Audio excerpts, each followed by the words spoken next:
ઈષ્ટદેવ ભગવાન શ્રી હરિ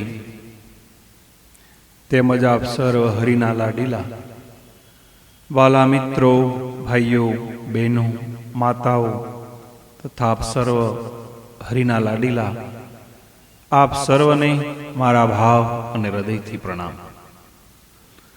આજના પરમ પવિત્ર દિવસ એટલે કે એકાદશીના શુભ દિવસે આપણે ગુજરાતના એક મહાન સંત એમને યાદ કરી અને એમનું જીવન દર્શન, એમની યશોગાથા આપણે સાંભળી.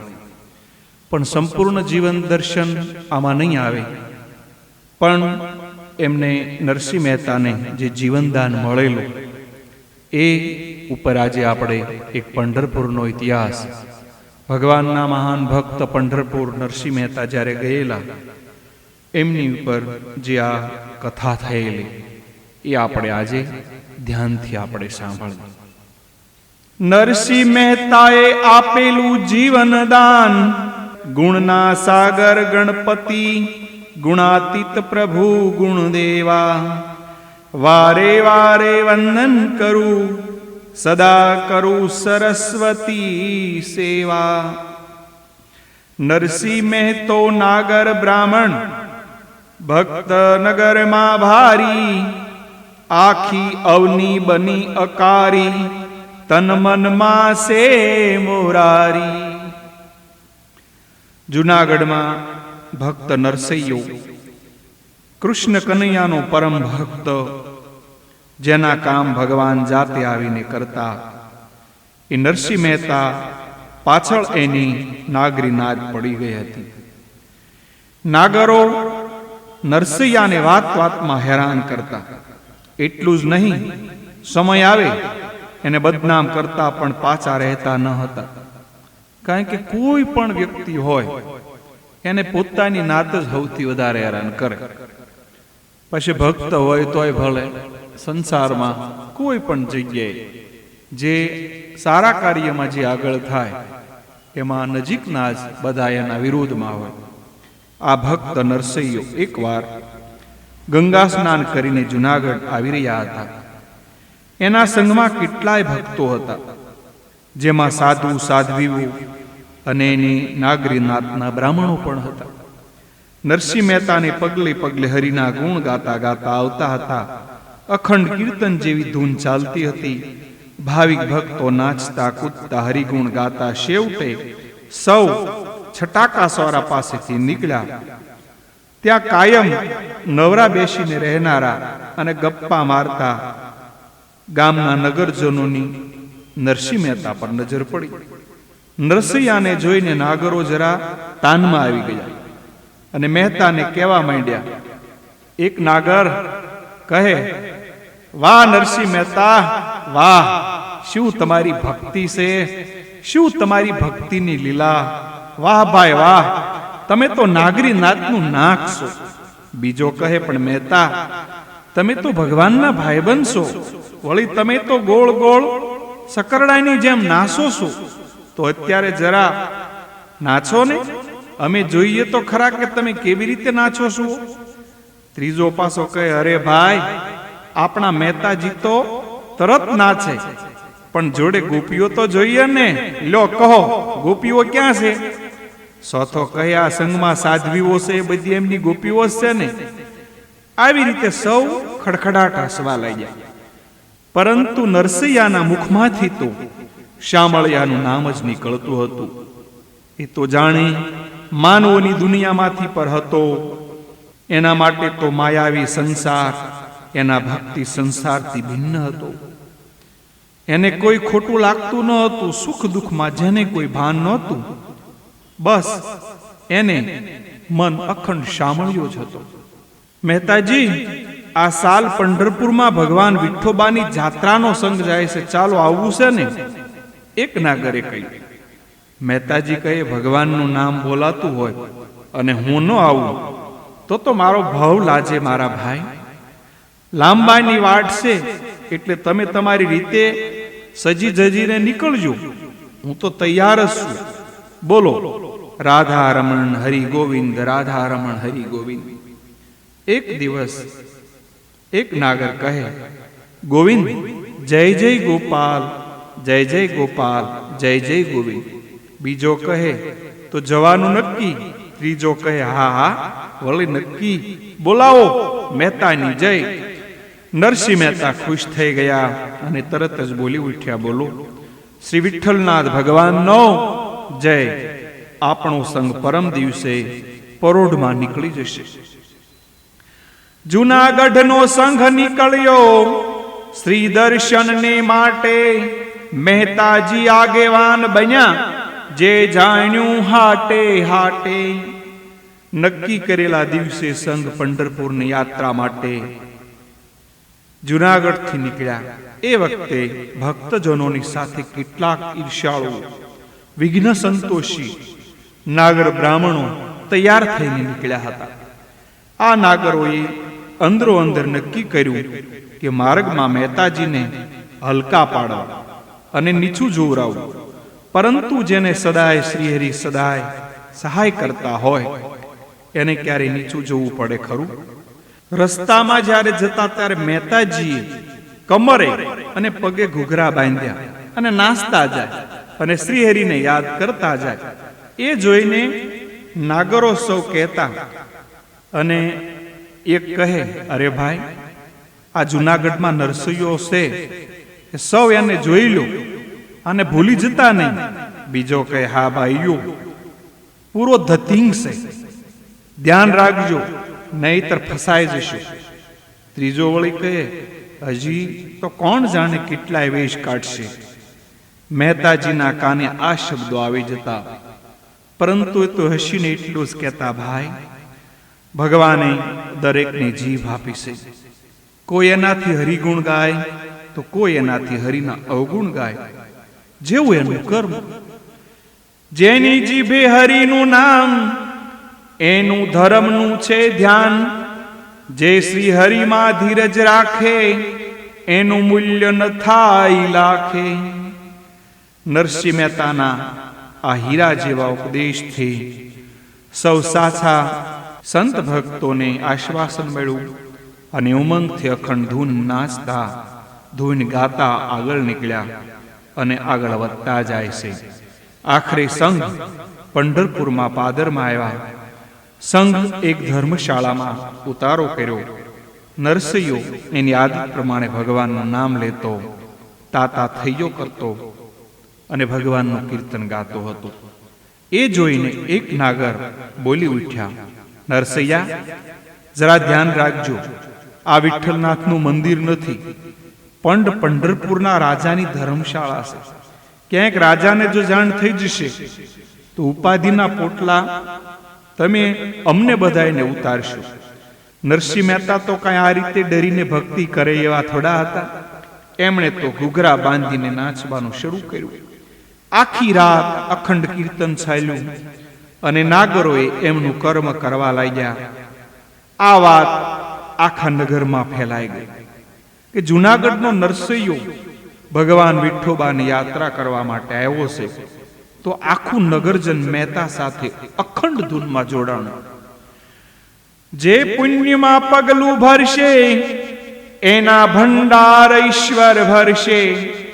જેને વિશ્વ વધાવ્યાના કોડ એને સહાય કરે છે રણછોડ. આખી રાત ભજન ધૂન ચાલી આખા નગરમાં ભક્તિનો ભાવ ભરાઈ ગયો. વહેલી સવારમાં નગરજનોની વિદાય લેવા બોલ્યા, લ્યો મહેતાજી, જય શામળિયાલાલ, અમે જઈએ. પાછું આજ તો રાજદરબારમાં ભગવાન શ્રી સત્યનારાયણની કથા છે, એટલે ત્યાં અમારે જવું પડશે ને. કથાની વાત મહેતાના કાને પડતા તેઓ બોલ્યા, ભગવાનનું નામ જ્યાં લેવાતું હોય ત્યાં મારાથી કેમ બેસી રહેવાય? હું એ કથામાં આવીશ. સૌ ચાલ્યા ગયા. એ પછી નરસિંહ મહેતા પણ તૈયાર થઈને રાજદરબારમાં કથા સાંભળવા માટે ઉપડ્યા. નાગરોએ આ જાણ્યું તો નાગરો સૂપી રીતે હાથ તાળીઓ લેતા મહેતાજીને પાછળ ઉપડ્યા. નરસૈયો રાજદરબારમાં આવ્યો ત્યારે ભગવાન સત્યનારાયણની કથા વંચાઈ રહી હતી. એ જોઈને એને મોટે તે કહ્યું, બોલો સંતો, સૌ પ્રેમથી ભગવાન શ્રી સત્યનારાયણની જય બોલો.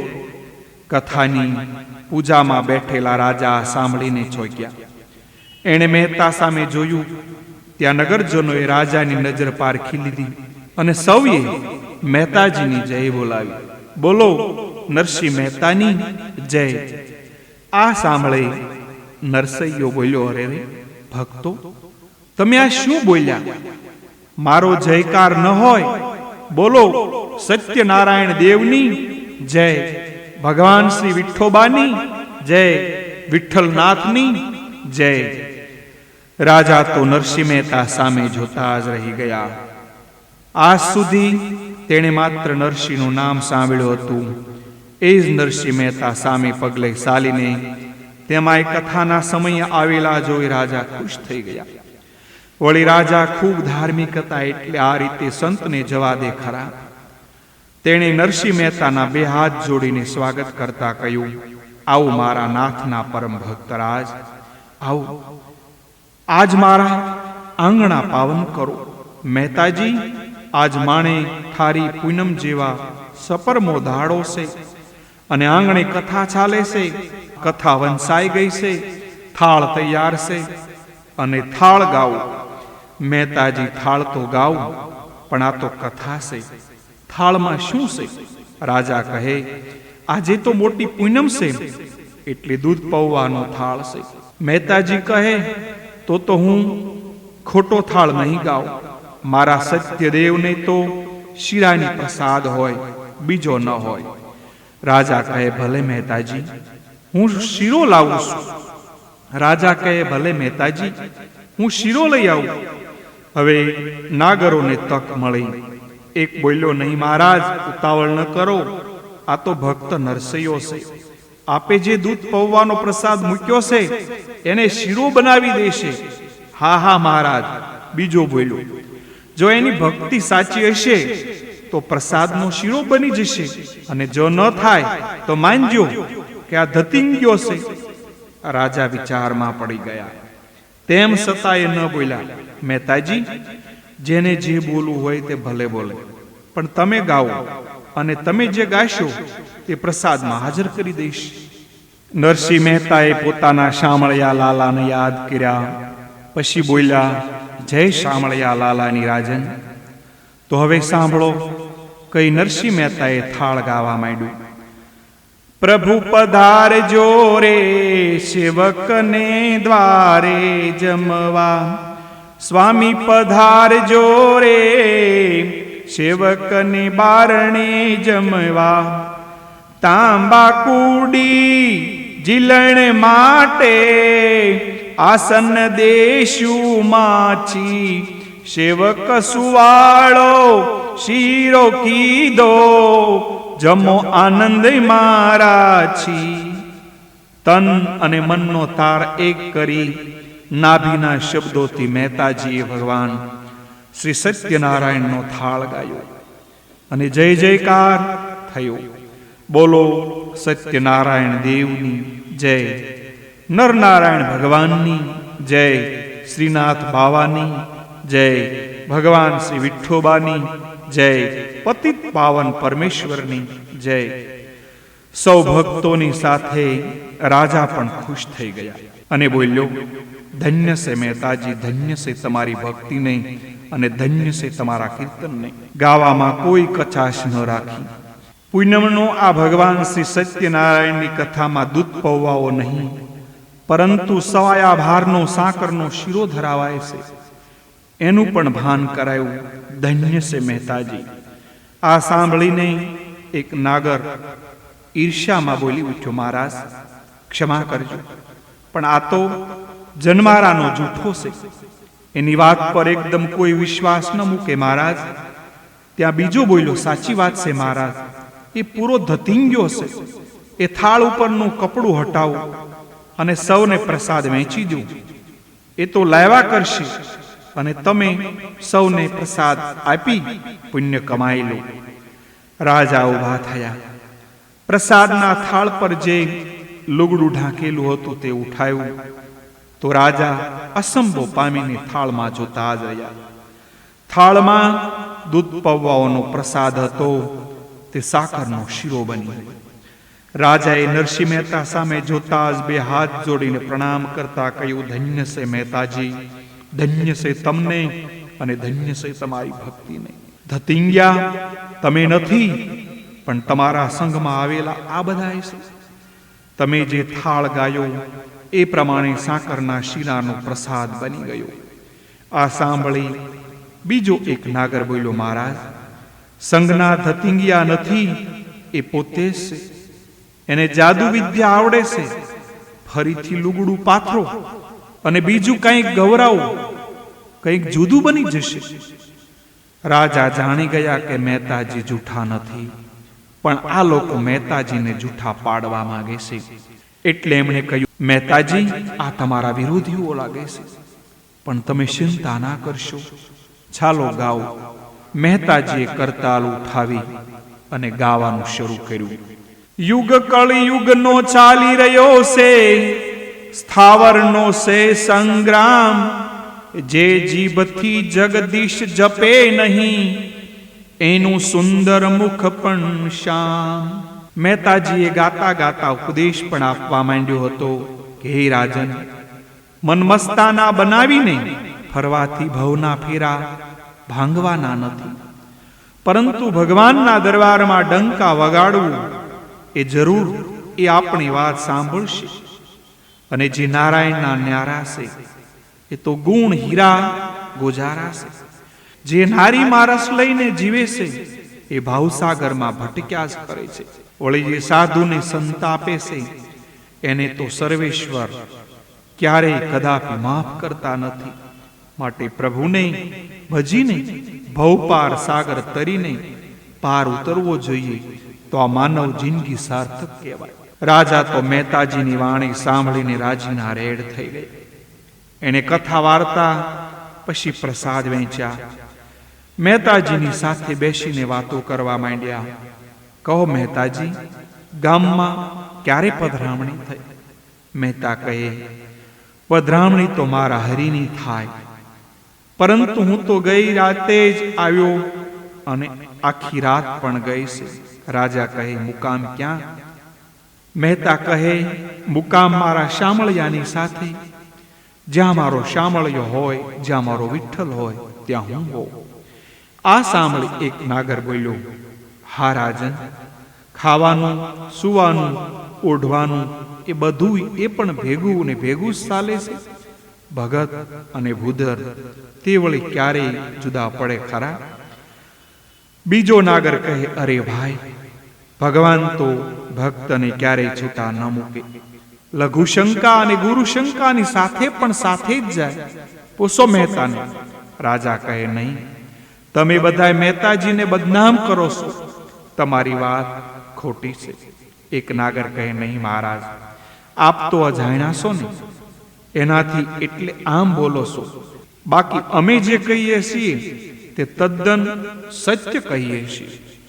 રાજા કહે, તમે સૌ જૂનાગઢના છો? નાગર કહે, જૂનાગઢના, અને એની માન્યતામાં જ મુવાસી, અને અમારે એની સાથે સંઘમાં એટલે જ આવવું પડ્યું છે કે સૌ કોઈને છેતવી શકાય, કોઈ એના ધતિંગમાં આવી ન જાય. અમારે તો કોઈને છેતવી દેવા પડે છે. રાજા કહે, પણ એમાં છેતવવાની વાત જ શું છે? બીજો નાગર કહે, એ તો હવે થોડા દહાડા અહીં રહેશે એટલે આપોઆપ સૌને ખબર પડી જશે. રાજા હવે જરા ખીજાઈ ગયો અને કહેવા લાગ્યો, જોઉં છું ત્યારે, પરંતુ યાદ રાખજો, જો તમે ખોટું બોલ્યા હશો તો તમારે ભોગવવું પડશે. કોઈ કાંઈ બોલ્યો નહીં. રાજાએ નરસિંહ મહેતાને સામે જોયું તો આંખો બંધ કરીને શાંતિથી બેઠા. એ જોઈ રાજા બોલ્યા, ભક્ત મહેતાજી, એ તો બોલ્યા કરે, તમે તમારા ભજન કીર્તન ચાલુ રાખો. નરસિંહ મહેતા મલકાણા અને સૌને સંબોધીને ભગવાનના કીર્તન ગાવા લાગ્યા. જો ગોવિંદને નહીં ગાશો તો પાછળથી પસ્તાશો, ફરી નહીં મળે આ ટાણું અને વીતી જશે આ વહાણું. મહેતાજીએ ફરી એકવાર ભક્તોનો મહિમા ગાય બતાવ્યો. તેનાથી સૌ ખુશ થઈ ગયા. વાતો કરતા અને સત્સંગ કરતા સૌ સમયનું ભાન ભૂલી ગયા. એટલે રાજાના પ્રધાને વિવેકથી કહ્યું, ક્ષમા કરો મહારાજ, વેળા ઘણી વીતી ગઈ છે, બાકીનો સત્સંગ કાલે રાખો. આપ સવારમાં જેમાં નથી, માટે ભક્તરાજને કાલે બોલાવજો. રાજાએ દરબારમાં જાહેર કર્યું એટલે સૌ કોઈ ધીરે ધીરે પોતાના ઘરે જવા લાગ્યા. નરસિંહ મહેતા પણ ઊભા થઈ પોતાના ઉતારા તરફ જવા રવાના તૈયાર થયા. ત્યાં સામેથી એક બ્રાહ્મણ આવ્યા. આ બ્રાહ્મણ બીજા કોઈ નહીં, પણ ભગવાન જાતે જ પોતાના ભક્તની મદદ કરવા માટે બ્રાહ્મણનું રૂપ લઈ અને નરસિંહ મહેતાની સામે આવ્યા હતા. ભગવાન ભક્તની સામે આવીને બોલ્યા, જય નારાયણ મહેતાજી. મહેતાજી આનંદમાં આવીને બોલ્યા, જય શ્રી કૃષ્ણ, જય શ્રી નારાયણ, જય રાધે શ્યામ પ્રભુ. તમે તો શુદ્ધ બ્રાહ્મણ લાગો છો. ભગવાન કહે, હાજી, હું બ્રાહ્મણ છું. એક નાનકડા મંદિરમાં રહું છું. તમે મારી સાથે આવી જાઓ ને. ભલે ભલે પ્રભુ. આવી રીતે મહેતાજી આનંદમાં આવી ગયા અને નાચતા કૂદતા મંદિરમાં આવી ગયા. તો બ્રાહ્મણ રૂપે ભગવાન પણ નાચવા લાગ્યા. થોડી વારે બેઉ શાંત થયા.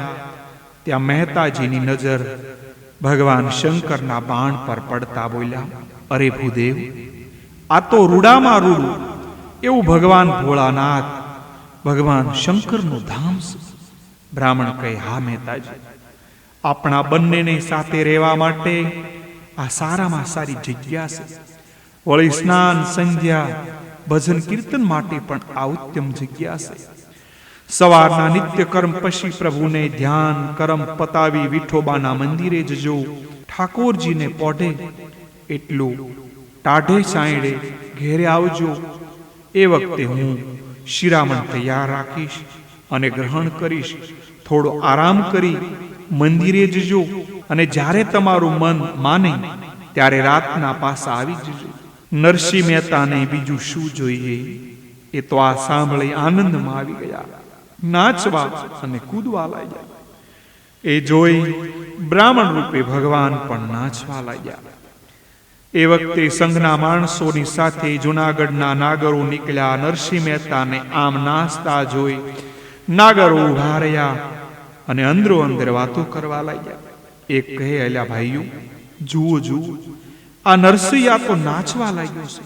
બીજો કહે, હા અલ્યા, ક્યાંય સરખો રહેતો નથી. જોઈ સંઘના માણસો બોલ્યા, અરે ભાઈ, મહેતાજી એમની રીતે ભગવાનને યાદ કરે છે, એમાં શા માટે આપણે કુટલી કરો છો? ચાલો એમને એમનું કર્મ કરવા દો, આપણે પણ એવું કર્મ કરીએ. સંઘની સાથે નાગરો ચાલી નીકળ્યા. મહેતાજી બ્રાહ્મણની સાથે રહી ગયા અને શ્રીહરિને સમરવા લાગ્યા.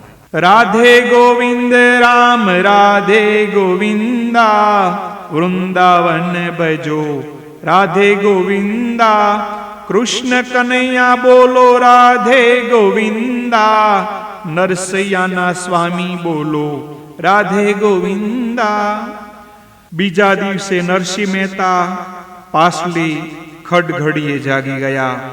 નિત્યક્રમ પતાવી એને પ્રભુ સ્મરણ કર્યું. પછી હરિનું નામ રટતા રટતા વિઠોબાના મંદિરે આવ્યા. સેવા પૂજા કીર્તન અને ભક્તિમાં બેઠા. તો એ વખતે સંઘના માણસોએ વિનંતી કરી, મહેતાજી, આજે તો સંત પુરુષના લક્ષણોની વાતો કરો. આ સાંભળવાની ઈચ્છા અમને થઈ છે.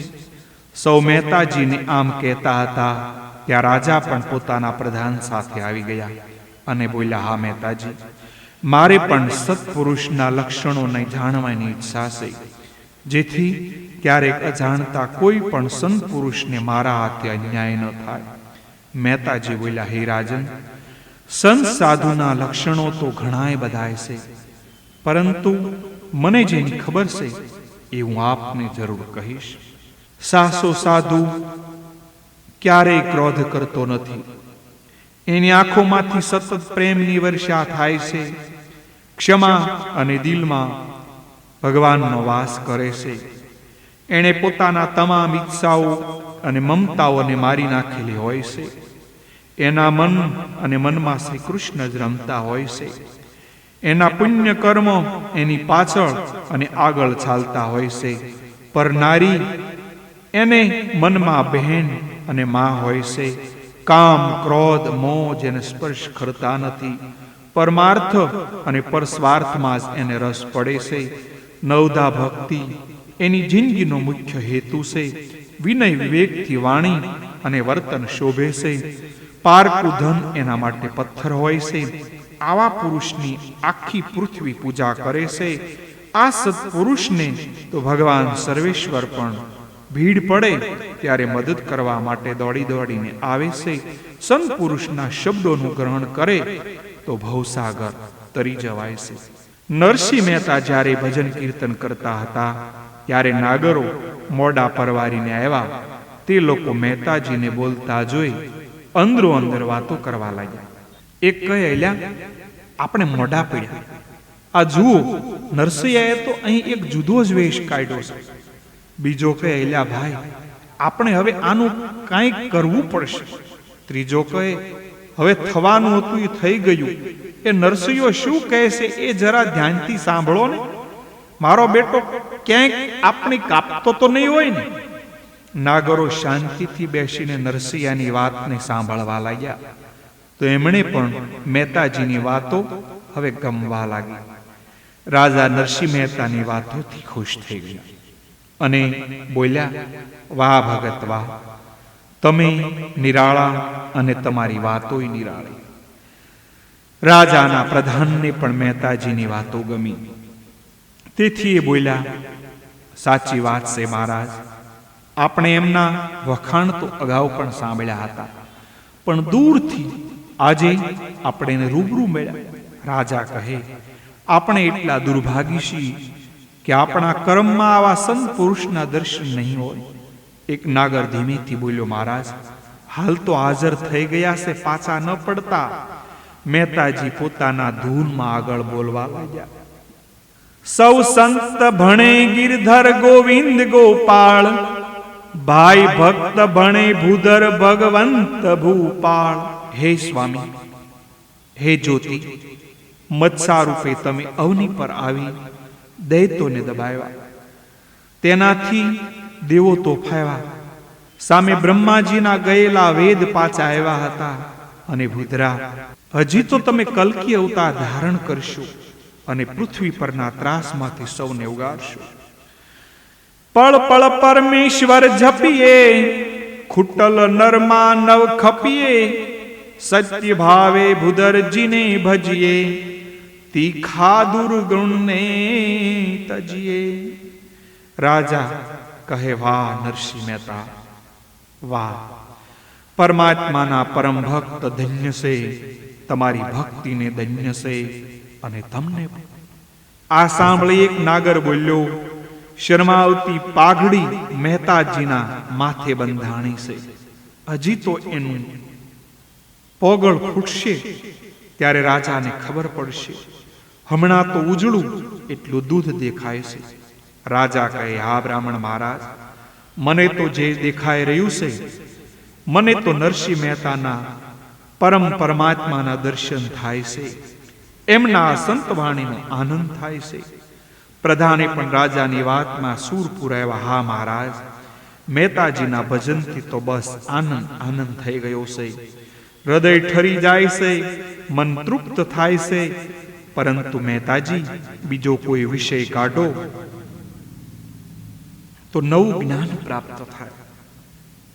બીજો, હા જ્ઞાન આપશે, આપશે, જરૂર આપશે. મહેતા પાસે તો ઘણું બધું જ્ઞાન ભરેલું છે. એ તો ગુણના ભંડાર છે. મહેતાજી કહે, ભાઈઓ, શ્રીહરિનું નામ એ જ ગુણના મોટામાં મોટો ભંડાર છે. નાગરો કોઈ રીતે ફાવતા નહોતા ત્યારે નરસિંહ મહેતા તો પ્રભુ કીર્તનમાં ધૂનમાં મસ્ત રહેતા હતા. જ્યારે બીજી તરફ ભગવાન શ્રી કૃષ્ણ બ્રાહ્મણનું રૂપ ધારણ કરીને પોતાના ભક્તની સેવામાં અને સહાયતામાં હાજર રહેતા હતા. ભક્ત નરસૈયાને જે જે ચીજ વસ્તુઓની જરૂર પડે અને જ્યારે પણ જોઈએ ત્યારે હાજર કરી દેતા. ભક્તને કોઈ વાતની અવગડ પડવા દેતા ન હતા અને આઠે પહોર આનંદમાં રાખતા હતા. આ રીતે અધિક માસ પૂરો થયો. હવે જાત્રાળુ પાછા ઘરે જવા માટે થનગણાટ કરવા લાગ્યા. તેમાંય પેલા નાગરો ટોકલાઈ ગયા, કારણ કે ધરતીનો શેડો ઘર છે. માણસ માત્રને પોતાનું ઝૂંપડું હોય તો પણ અજાણ્યા મહેલ કરતા પણ ખૂબ વહાલું લાગે છે. હવે બન્યું એવું કે રાજાના રાણીવાસમાં એક દાસીને પરાયા પુરુષ સાથે નેડો બંધાણો. દાસીનો પતિ રાજના કામે 6 મહિના બહાર ગામ ગયો. એ દાસીના પેટે મહિના રહ્યા. આ જાણ રાણીને થતા રાણી એને ધમકાવી, પણ દાસી નામ દઈ શકી નહીં. જેથી રાણીએ રાજાને જાણ કરતા રાજા ખીજાઈ ગયો. દાસીને બોલાવીને ધમકાવીને કહ્યું, અભાગણી, તું રાણ મારા રાજને બદનામ કરી રહી છે. સાચું બોલ, તારી સાથે કયા પુરુષે સંબંધ બાંધ્યો? મને નામ આપ. દાસી આ સાંભળી રડવા લાગી. પ્રધાને કહ્યું, મહારાજ, એને આજની રાત વિચાર કરવાની તક આપો. કાલે વિચારી અને એ પુરુષનું નામ તમને આપશે. રાજાએ દાસીને જવા દીધી. એ રાતે દાસી પોતાના કુકર્મ ઉપર પસ્તાવો કરી રડવા લાગી. એ વખતે રાતના મંદિરેથી નરસિંહ મહેતા પાછા આવી રહ્યા હતા. એમના કાને આ રુદન આવતા તેઓ ચોંકી ઉઠ્યા, કારણ કે એ તો દયાના સાગર હતા, પરમ વૈષ્ણવ હતા, સાચા વૈષ્ણવ હતા. એટલા માટે જ આ વૈષ્ણવને દુઃખ થયું. નરસિંહ મહેતા આ રુદન સાંભળી રહી શક્યા નહીં. એની પાસે આવીને બોલ્યા, બહેન, શું થયું? રડે છે કેમ? પહેલા તો બાઈ ન માની, પણ મહેતાજીને આગ્રહને સામે ઝૂકી ગઈ. પોતાની વાત કરવા લાગી. મહેતાજી, મારાથી ભૂલ થઈ ગઈ છે. મારા પેટમાં પાપ આકાર લઈ રહ્યું છે. આ વાતની રાજાને ખબર પડી. મને ધમકાવી કે જો કાલે સવારે પાપ કરનારનું નામ નહીં આપે તો રાજા મને સૂળીએ સડાવીને મારી નાખશે. નરસિંહ મહેતા વિચારમાં પડી ગયા. પછી બોલ્યા, બહેન, મારનાર કરતાય જીવાડનાર 1000 હાથ વાળો છે.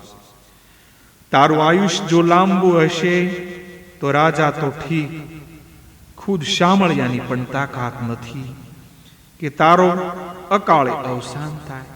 માટે બહેન, મારા નાથ વિઠોબા પર વિશ્વાસ રાખ અને રડવાનું બંધ કરી દે. બાય રડતા રડતા બોલી, મહેતાજી, તમે તો ભગવાનના પ્યારા ભક્ત છો, પણ હું તો કુડી છું, પાપીની છું. હું મારા પાપની ભાગીદારનું નામ દઈ શકું એમ નથી અને દેવાની પણ નથી. ભલે મારું જે થવાનું હોય તે થાય, અને સવારમાં રાજા મને શૂળી પર ચડાવી દેવાના છે, કહી દાસી રડવા લાગી. મહેતાજી આ દાસી સાથે આમ અડધી રાતે વાતો કરતા હતા. એ વખતે રાજાના કેટલાક માણસો આ જોઈ ગયા, પરંતુ કાંઈ કયા સિવાય ચૂપચાપ ત્યાંથી ચાલ્યા ગયા. જેની આ દાસીને કે નરસિંહ મહેતાને કોઈ જ ખબર પડી નહીં. એ તો એમની દુઃખ ભરી અને સહાનુભૂતિની જે વાતો કરતા હતા. દાસીની વાત સાંભળી મહેતા બોલ્યા, બહેન, તું અકાળે મોતના ડરથી ભાંગી પડી છે, પરંતુ મારા શામળિયા પર વિશ્વાસ રાખ, તને કંઈ જ નહીં થાય. દાસી આગળ બોલી, ના મહેતાજી, તમે તો સંત પુરુષ છો. તમારી આંખોમાં પ્રેમ અને દયા છે, તેથી તમને બધું દયામય અને પ્રેમમય દેખાય છે. અમારા રાજાને તમે હજી ઓળખતા નથી. એ જે બોલે છે એ કરીને જ રહેશે. હું મારા પાપના ભાગીદારનું નામ દેવાની નથી અને રાજા મને જીવતી રાખવાના નથી. નરસિંહ મહેતા આ સાંભળીને બોલ્યા, બહેન, તો અત્યારે ખૂબ ગભરાયેલી હાલતમાં છે, માટે શાંતિ રાખ અને સવારમાં રાજા તને પૂછે ત્યારે 2 ધડક મારું નામ આપી દેજે.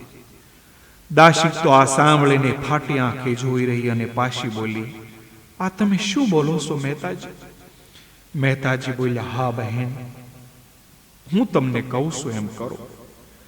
રાજા પૂછે તો તમે બે ધડક મારું નામ આપજો, પછીનું મારો નાથ સંભાળી લેશે. લો ત્યારે હું જાઉં છું બહેન. જય શ્રી કૃષ્ણ કહી મહેતાજી હરિનું સ્મરણ કરતા કરતા ત્યાંથી નીકળ્યા અને પોતાના ઉતારા તરફ આવ્યા. તો બ્રાહ્મણ રૂપે ભગવાન બોલ્યા, અરે મહેતાજી, અત્યાર સુધી ક્યાં હતા? ભગવાન પણ પહોંચી ગયા હશે. મહેતાજી હસીને બોલ્યા, અરે ભૂદેવ, મારો વાલો ક્યારેય પહોંચે ખરો? એ તો હર હંમેશ જાગતો જ રહેશે, આ સંસારની સંભાળ લેતો રહેશે. ભગવાને પણ ભગત માટે જમવાનું રાખ્યું હતું, એ પીરસ્યું. પછી મહેતાજી હરિસ્મરણ કરતા કરતા કાગી નીંદર માણી લીધી અને પરોઢીએ સ્નાનાદિથી પરવારી સવારની પૂજા કરી મંદિરે જવા માટે નીકળ્યા અને સવાર થયો. રાજા પણ પરવારી દરબારમાં આવી ગયા. આજે તો રોજના કરતા માણસોની ઠોઠ લાગી હતી, કારણ કે પેલી દાસીનો ન્યાય થવાનો હતો. આજે મોટી સંખ્યા આવી હતી. સમય થતા રાજાએ પોતાના માણસોને દોડાવીને દાસીને દરબારમાં બોલાવી. કહ્યું, દાસી, તને આખી રાત વિચાર માટે મેં આપી હતી, તે વિચાર કરી લીધો હશે ને? બોલ દાસી, તારી સાથે આ પાપ લીલાનો આચરનાર કોણ છે? દાસી નીચું જોતા બોલી, મહારાજ, જવા દો, એનું નામ લેવામાં સાર નથી. રાજા કહે, એ મારે જોવાનું છે, તો નહીં કહે. દાસી કહે, મહારાજ, નામ સાંભળવામાં માલ નથી. રાજા હવે ખીજાઈ ગયો અને બોલ્યો, હવે તારી બધી હોશિયારી છોડ અને ઝટપટ એનું નામ મને બોલી જા. દાસીએ બે આંખો બંધ કરીને બોલી, જૂનાગઢથી સંઘમાં આવ્યો મનમુખનો શિયાળો, વહીલા મોઢે ફરતો ફરે એ કુડા કર્મનો કરનારો, જે ટીલા તાણી કરતો કુડા કામ એનું ભક્ત નરસૈયો છે નામ. આ સાંભળતા જ રાજા સાથે આખી મેદની પણ છક થઈ ગઈ. પ્રધાન બોલ્યા, કહે, એ દાસી, આ તું શું સાચું કહે છે? યાદ રાખજે, ખોટું બોલી તો રીબાવીને મારી નાખીશ. દાસી પોતાના વાત પર અડગ રહી. એટલે રાજાએ કહ્યું, શું કહું? જેના પર મેં વિશ્વાસ રાખ્યો એ જાઓ લંપટ. આખા નગરમાં જેણે કૃષ્ણનું નામ રમતું મૂક્યું એ મેં તો આવો. સિપાહીઓ જાઓ, એ ઢોંગી જ્યાં પણ બેઠો હોય ત્યાંથી અમને પકડી લાવો. સેવકો ઉઠ્યા અને મહેતાજીને મંદિરમાંથી પકડ્યા અને કહ્યું, ઉઠ ધતિંગ્યા, ઉઠ, આ તારા ઢોંગ છોડ અને દરબારમાં જા. મહારાજ તને ત્યાં જ બોલાવે છે. નરસિંહ મહેતાની આમ તુકારેથી બોલાવતા જોઈ સંઘમાં સૌ કોઈ વિચારમાં પડી ગયા. છેવટે નાગોરે પૂછ્યું, શું થયું છે ભાઈ? મહારાજને એકદમ શું કામ પડ્યું? અનુસરો બોલ્યા, અરે જવા દો, આ તો તમારો ટીલવો ભગત બગ ભગત નીકળ્યો. એણે અમારા રાણીવાસના એક દાસીને ફસાવી અને મહિના રહ્યા છે.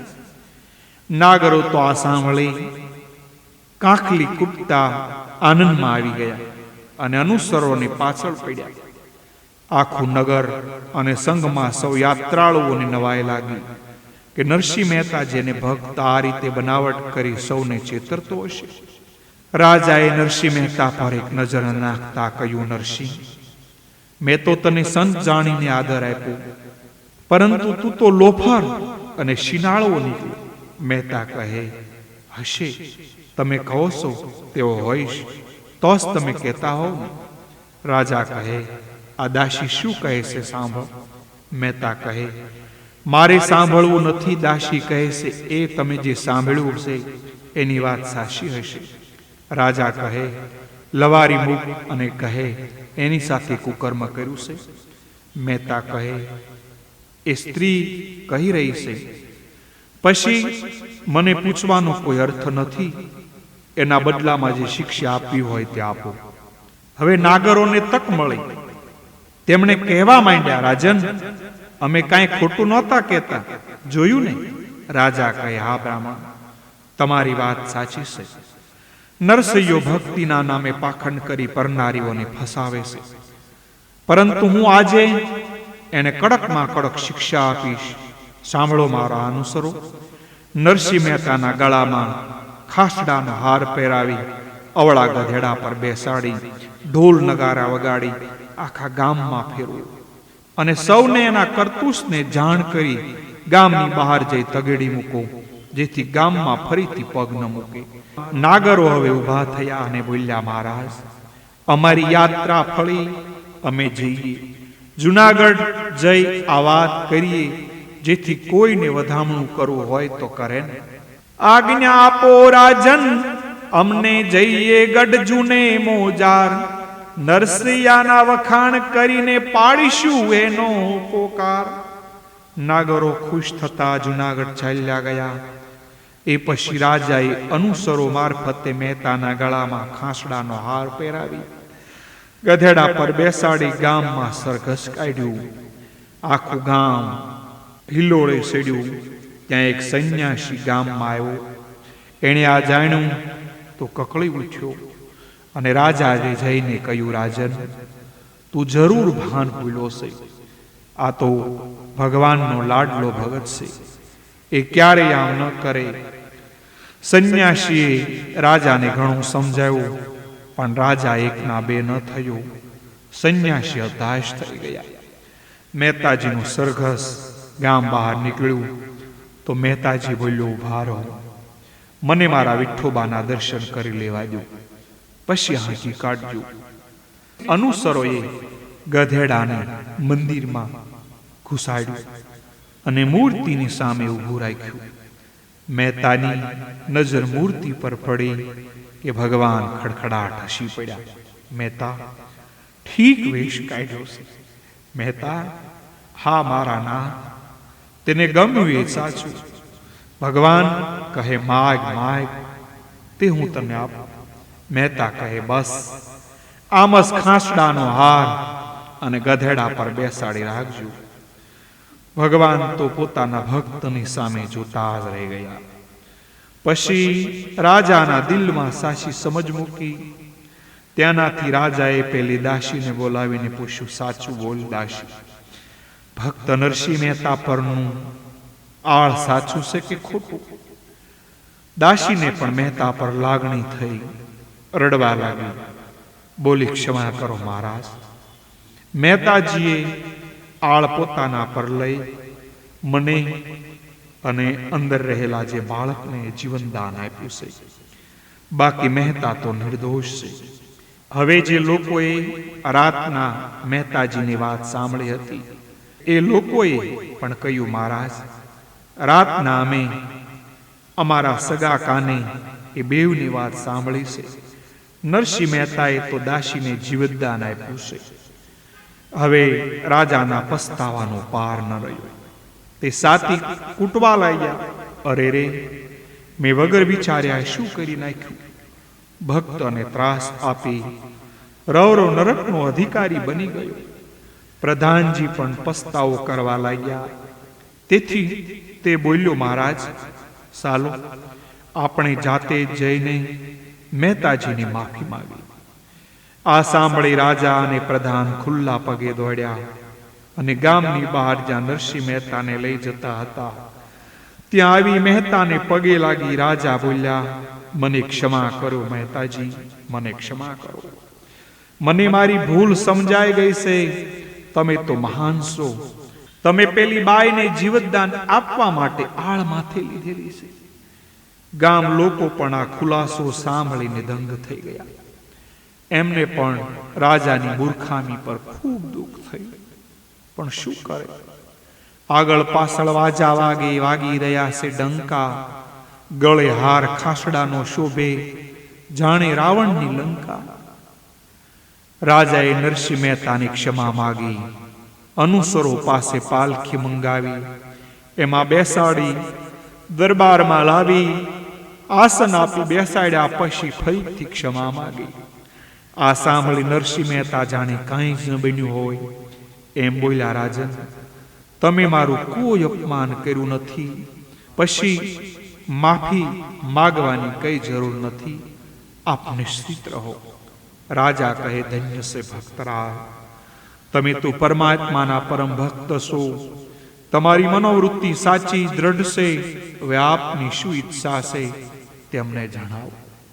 મહેતા કહે, હવે તો મારા કૃષ્ણ કનૈયાની પુણ્ય નગરી દ્વારકાપુરીમાં જઈશ. ત્યાંથી દર્શન કરી પછી હું જુનાગઢ જઈશ. અહીં તો હું વિઠોબાના દર્શન કરવા આવ્યો હતો. એ આશા મારી પૂરી થઈ. કાલે સવારમાં પ્રયાણ કરીશ. રાજા સાંભળીને બોલ્યા, ભલે મહેતાજી, પણ તમે ઉતાવળ કરીને ચાલ્યા ન જશો. હું આપને મારી સ્થિતિ પ્રમાણે વિદાય આપીશ. એ આખી રાત નરસિંહ મહેતાએ રાજાની સાથે કથા કીર્તન કર્યું. સવાર પડ્યું તો રાજાએ પ્રધાનને બોલાવી એક હાથી મંગાવી તેને પર શણગાર કર્યો. અંબાડી પર મહેતાજીને બેસાડ્યા. વાજા સાથે નરસિંહ મહેતાને વિદાય આપી. એક તરફ મહેતાજીને વિદાય અપાય તો બીજી તરફ નાગરો જુનાગઢમાં આવી ગયા. સગા વહાલાઓ મિત્રજનો મળવા આવતા હતા તો મહેતાજીની ખબર પૂછવા લાગ્યા. નાગરો કહે, અરે ભાઈઓ, નરસિંહ મહેતાની કઈ વાત થાય. એ તો જાણે મોસાળમાં ઘૂમતા હોય એમ ઘૂમતા હતા. બીજો નાગર કહે, હા, આવવાના હતા, પણ ગામના રાજાએ મહેતાજીને આગ્રહ કરીને રોક્યા અને 2 દિવસ પછી ધામધૂમથી એમને પધરામણી થવાની છે. તમે જોજો તો ખરા. સાધુઓના નાગરોની વાતમાં શંકા ગઈ એટલે પૂછ્યું, અરે ભાઈઓ, તમે આમ દાઢમાં કેમ બોલો છો? મને તો આમાં ભેદ લાગે છે. ત્રીજો નાગર આ સાંભળીને બોલ્યો, અરે ભાઈ, અમે ક્યારેય ગપ્પા મારીને વાત કરતા નથી. અમે તો આ બધી વાતો રાજાના મુખેથી જાતે સાંભળીને આવ્યા છીએ. છતાં તમને વિશ્વાસ ન આવતો હોય તો 2 દિવસ ખમી જાવું, પછી જુઓ એ નરસિંહ મહેતા કેવા ધામધૂમથી આવે છે. નાગરોએ મહેતાજીની ઉડતી વાતો આખા જૂનાગઢમાં ફેલાવી નાખી. રાજાએ નરસિંહ મહેતાનો વરઘોડો કાઢ્યો હતો. એટલું જ નહીં, આ વરઘોડો મહેતાજીને લઈ જૂનાગઢ આવે છે. આ સાંભળી નગરજનો વિચારમાં પડી ગયા. તેમ છતાં હાલ તો નાગરોની વાત પર વિશ્વાસ રાખી સૌ કોઈ નરસિંહ મહેતાની રાહ જોતા રહ્યા. 2 દિવસ વીતી ગયા. નાગરો મહેતાજીને હાંસી ઉડાવવા માટે તૈયાર થઈને બેસી ગયા હતા. ત્યાં જ નરસિંહ મહેતાનો વરઘોડો જૂનાગઢમાં પ્રવેશ કરે છે. સૌ કોઈ જોતા રહ્યા. હાથીની અંબાડી પર નરસિંહ મહેતા કરતાલ વગાડતા હરિગુણ ગાતા બેઠા હતા. આગળ પાછળ વાજા અને ભૂંગળાઓ વાગતા હતા. રાજાના અનુસરો હાથમાં ભાલા લઈને દમામથી ચાલતા હતા. આવા ઠાઠ માઠમાં મહેતા લોક થયા સૌ આભા. નાગરી નાતના યાત્રાળુઓએ જોઈને બન્યા બધાએ રાભા. મહેતાજીની આ સવારી જોઈ નગરજનો આનંદમાં આવી ગયા અને સરઘસમાં જોડાણા. પરંતુ એ નાગરો એમની સાથે યાત્રામાં ગયા હતા એ બધું જાણીને સાંભળીને આવ્યા હતા. એ લોકોની તે બોલતી બંધ થઈ ગઈ. સૌ મહેતાજીને આંગણે આવ્યા. મહેતાજીને હાથી ઉપરથી ઉતાર્યા. સવારી પાછી ફરી ગઈ એટલે સાધુઓએ મહેતાજીનો જય જય કાર કર્યો.